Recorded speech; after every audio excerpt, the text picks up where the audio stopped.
தேமுதிக, அதிமுக கூட்டணி உடைந்தது எப்படி? நள்ளிரவில் நடந்த ஸ்வீட் பாக்ஸ் அரசியல். அரசியல் களத்துல எதுவும் நிரந்தரம் இல்லைன்னு சொல்வாங்க.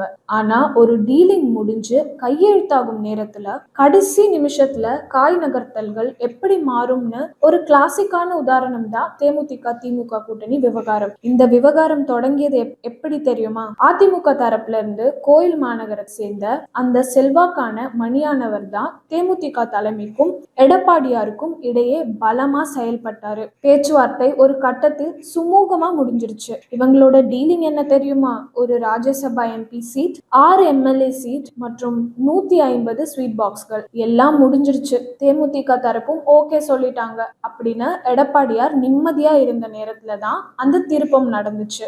அதிமுகவோட அந்த மூவ் மோப்பம் பிடிச்ச ஜோதி நகரோட அந்த திமுக விஐபி உடனடியா போன் எடுத்தாரு. பிரேமலதா தரப்ப தொடர்பு கொண்டு அதிமுக கொடுத்த ஆஃபரை விட டபுள் ஆஃபரா தூக்கி போட்டாரு. திமுகவோட அந்த அதிரடி ஆஃபர் ஒரு எம்பி சீட், 7 எம்எல்ஏ சீட்கள் மற்றும் 200 ஸ்வீட் பாக்ஸ்கள். அதோட இல்லாம தேமுதிக தரப்புக்கு சொந்தமான கல்லூரி விற்பனை தொடர்பான இழுபறியையும் பேசி முடித்து தருவதா ஒரு மெகா டீல் பேசப்பட்டதாம். சொன்னது போலவே அன்றைக்கு இரவே குறிப்பிட்ட இடத்துக்கு அந்த ஸ்வீட் பாக்ஸ்கள் வந்து சேர்ந்ததா அரசியல் வட்டாரத்துல கசிந்த தகவல்கள் இது. காலையில அதிமுக அலுவலகத்திற்கு போக வேண்டிய வண்டி ஸ்வீட் பாக்ஸ்களை வாங்கியதோட அடிப்படையில வேகமா அப்படியே ரூட் மாற்றி அறிவாலயத்தை நோக்கி திரும்பிட்டாங்க.